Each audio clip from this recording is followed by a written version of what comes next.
There's a particular kind of tiredness that doesn't disappear when the day ends.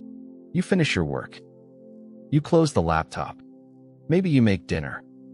Take a shower. Sit down for a while. Nothing urgent is happening anymore. But your mind hasn't received the message. It goes back to something your boss said that afternoon. Then to a text you probably overthought. Then to money. Then to a decision you still haven't made.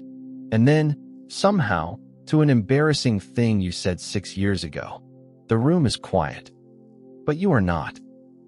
Most of us know this feeling. And when it happens often enough, we start looking for ways to fix it. We download a meditation app. Buy another book. Try a new morning routine. Listen to a podcast about slowing down. While driving home from a day we packed too full. Sometimes those things help. But Taoism begins somewhere much simpler.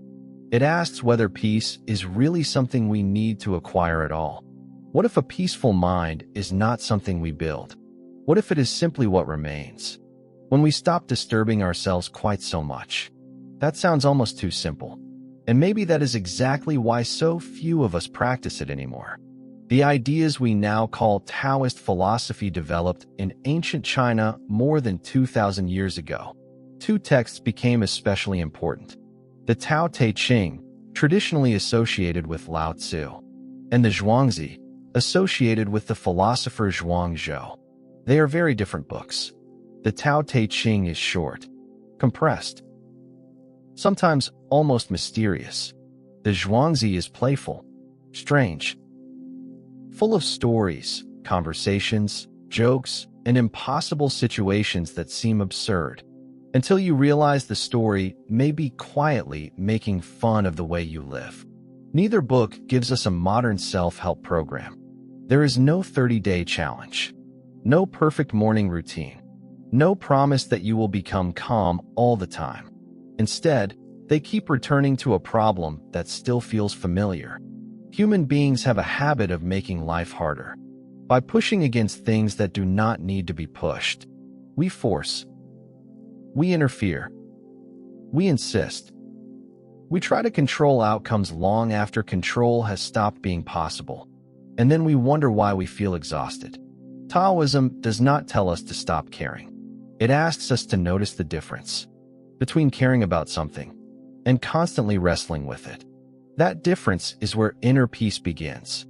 There is a passage in chapter 48 of the Tao Te Ching that contrasts ordinary learning with following the Tao. In ordinary learning, you keep gaining more knowledge, more ideas, more techniques.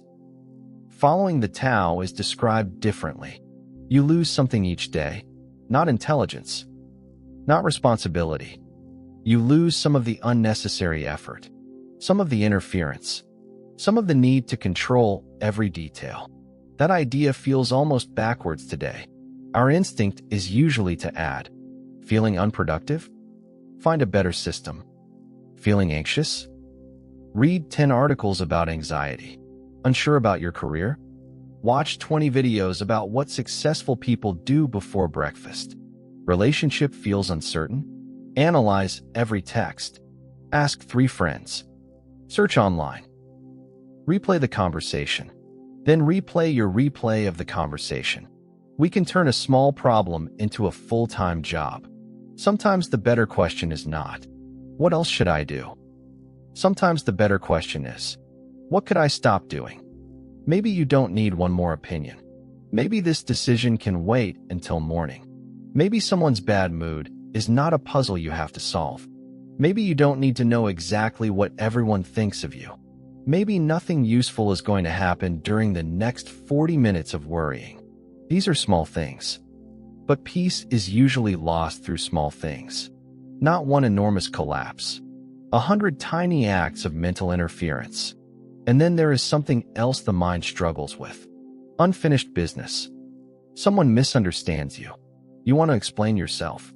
Someone doesn't reply. You want to know why? A relationship changes. You want a clean explanation. You make a bad decision. You want to go back and understand exactly where everything went wrong. Sometimes you can get an answer. Often you can't. That does not stop the mind from trying. It keeps pulling on the same knot. Another hour. Another day. Another imaginary conversation in the shower.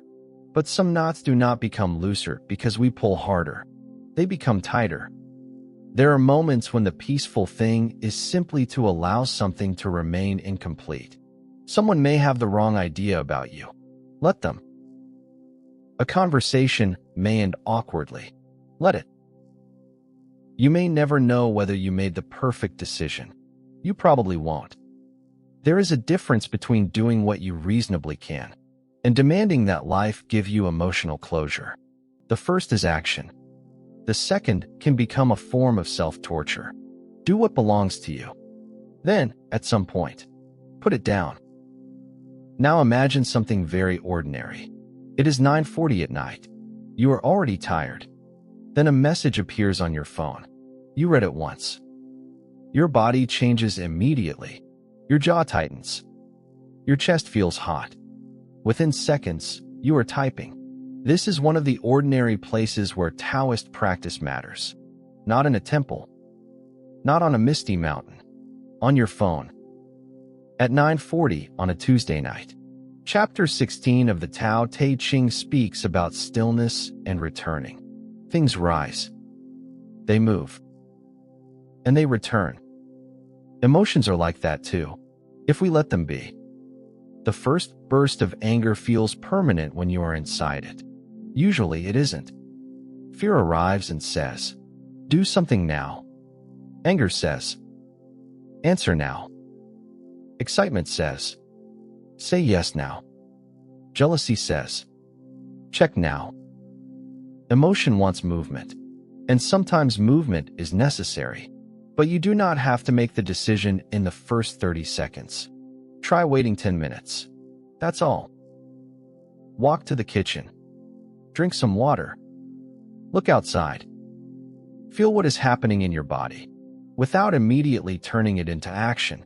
After 10 minutes, you may still decide the message deserves an answer. That's fine. But now you are responding to the situation, instead of simply passing the emotion along to somebody else. That tiny gap between feeling and action is easy to underestimate. A lot of regret could fit inside that gap. So could a lot of peace. There is another habit almost all of us have. We live the same event more than once. Suppose you have an important meeting on Friday. The meeting itself lasts 30 minutes. But on Tuesday, you start worrying about it. On Wednesday, you imagine what might go wrong. On Thursday night, you run conversations in your head while trying to sleep. Friday comes. The meeting finally happens. Then on Saturday, you replay the parts you wish you had handled differently. The meeting lasted 30 minutes. Your mind turned it into 4 days. We do this constantly. We suffer before things happen. We suffer while they happen. And then, if we have enough energy left, we suffer afterward. Of course, thinking ahead is useful. So is learning from the past. The problem begins when preparation turns into rehearsal for disaster, or when reflection becomes a courtroom that never closes. The Zhuangzi often challenges the confidence we place in our own judgments. We are very quick to decide, "This is terrible. This must go well. That person is wrong. I need this outcome. I cannot handle that outcome." Then life changes, as it always does, and our certainty starts looking a little ridiculous. Zhuangzi does not ask us to stop caring. He asks us to hold our judgments a little more lightly. You can prepare for Friday without mentally moving into Friday on Tuesday morning. You can learn from yesterday without living there. The present is already difficult enough. There is no need to keep importing extra days into it. One of the most interesting ideas in the Zhuangzi is sometimes translated as the fasting of the mind. The phrase sounds mystical, but in practice, it can be very ordinary. Stop filling every moment with yourself, your opinions, your expectations, your rehearsed answers, your immediate judgments. Think about the last conversation you had where you were technically listening, but already preparing your reply. The other person was still talking. You had already started defending yourself. That is not really listening. There is no room left. Taoist emptiness is not stupidity. It is availability. A cup is useful because there is empty space inside it. A room is useful because not every inch is filled with furniture. A mind needs space too. And we have become remarkably uncomfortable with space. Wait 30 seconds for an elevator? Check the phone. Stand in line at the grocery store? Check the phone. Eat alone. Put something on. Go for a walk. Podcast. Go to bed. Scroll until the phone nearly falls on your face. Often, we do not do this because the content is important. We simply do not want the empty moment. But if every small silence gets filled, the mind never has a chance to settle. Not dramatically, just naturally. Like muddy water left alone for a while. So here is one practice you can actually try. Pick one evening. After dinner, give yourself 1 hour with no unnecessary input. No social media. No YouTube. No news. No podcasts. No background television. And unless something genuinely needs your attention, leave the messages alone too. But there is one important rule. Do not turn this hour into another productivity exercise. You are not trying to optimize yourself. You are not supposed to finish a book, learn a language, organize your whole life. Do something ordinary. Make tea. Wash the dishes. Take a shower. Fold some clothes. Sit outside. Go for a slow walk. Let an hour simply be an hour. The first 15 minutes might feel strangely uncomfortable. You may reach for your phone without even realizing it. You may start inventing things that need to be done. You may suddenly remember 12 problems you apparently need to solve tonight. Notice that. Do not fight it. After a while, something else may become visible. You realize how tired you actually are, or how restless, or that you have been avoiding something, or maybe nothing profound happens at all. That is fine too. The point is not to manufacture an insight. The point is to stop constantly feeding the mind and see what it does when it is left alone for a little while. For many of us, that is surprisingly unfamiliar. And then we come to one of the hardest Taoist ideas to practice in modern life: knowing when something is enough. Because almost everything around us is designed to suggest that it isn't. Your salary could be higher. Your house could be nicer. Your body could be better. Your channel could be bigger. Your morning could be more productive. Your vacation could be more impressive. You could always be doing slightly better. There is no natural stopping point, which means you have to choose one. The Tao Te Ching returns again and again to contentment and to knowing when to stop. This does not mean having no ambition. You can want to improve your life. You can work hard. You can build something meaningful. But if you never decide what enough means, every achievement quietly becomes the starting line for the next one. You get what you wanted. For a few days, it feels good. Then your mind adjusts. Now you need the next thing. That pattern can continue for decades. So ask yourself something practical. What is enough for today? Not forever. Just today? Maybe you have worked enough. Maybe you have researched the problem enough. Maybe you have explained yourself enough. Maybe you have exercised enough. Maybe the house is clean enough. Maybe you have done what you can. Being able to stop is a skill, and peace depends on it. Now, this is where I think Taoist philosophy becomes especially relevant to modern life. We have extraordinary tools, but those tools also make it possible to manage ourselves almost every minute of every day. We can track how we sleep, how much we walk, how many calories we eat, how productive we are, how much money we make, how many people watch something we created, how our friends are doing, how strangers are doing, how we compare with everyone. None of these things is automatically bad, but there is a point where self-awareness quietly becomes self-surveillance.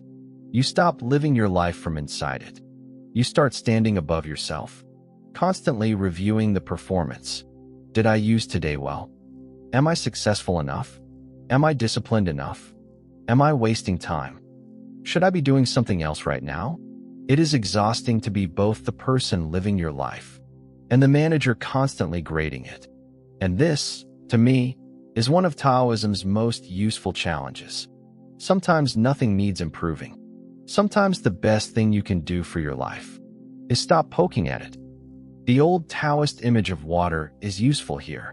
Water does not need a 5-year plan for reaching the ocean. It meets what is in front of it. A stone? It moves around it. A drop? It falls. A flat stretch? It slows down. Water can be gentle without being weak. It can change direction without believing it has failed. That is a very different kind of strength. Maybe inner peace is not about becoming someone who never feels anger, anxiety, fear, or disappointment. That person probably does not exist. Maybe peace is being able to experience those things without immediately building a house around them. Anger comes, then it goes. Fear comes, then it changes. A good week comes. A bad one follows. Things move. The suffering becomes heavier when we grab something that is moving and demand that it stay, or when we meet something unpleasant and insist it must disappear before we can be okay. A peaceful life still moves. You simply stop fighting every movement. And this may be why the basics of inner peace are so easy to ignore. They are not very impressive. Sit somewhere without entertainment. Do one thing at a time. Do not answer every message immediately. Let someone misunderstand you. Stop an argument before you win it. Leave a question unanswered overnight. Finish work. And actually finish working. Walk without listening to anything. Eat without looking at a screen. Rest when you are tired. Instead of turning tiredness into another personal failure. These things are almost embarrassingly ordinary. Nobody is going to congratulate you for not sending the angry email. Nobody sees the argument you chose not to continue. Nobody knows that you spent 20 minutes sitting near a window instead of trying to solve your entire future. But maybe that is part of the point. Taoism has never been particularly interested in making wisdom look impressive. The aim is not to appear peaceful. The aim is to stop creating unnecessary friction. Life will still be difficult sometimes. People will still annoy you. Plans will fail. You will still worry. There will still be mornings when your mind wakes up already running. Inner peace does not mean reaching a point where none of this happens. It means not adding a second problem to every first problem. You feel anxious, and you do not spend another hour being angry with yourself for feeling anxious. You make a mistake. You fix what you can. Without putting yourself on trial for the next 3 days, you become tired. So you rest. You do not turn rest into evidence that you are lazy. Simple things, not easy things. There is a difference. Maybe the basics of inner peace were never lost. We just became too distracted to notice how rarely we practice them. So tonight, do not try to transform your life. Remove one unnecessary thing. Leave one question alone until tomorrow. Spend 10 minutes without putting anything into your mind, and see what happens. When you stop stirring the water, you might discover that peace was never something you had to create. You were simply making too much noise to notice it. And before we finish, one simple question. When someone makes you angry, do you usually respond immediately, or wait until you calm down?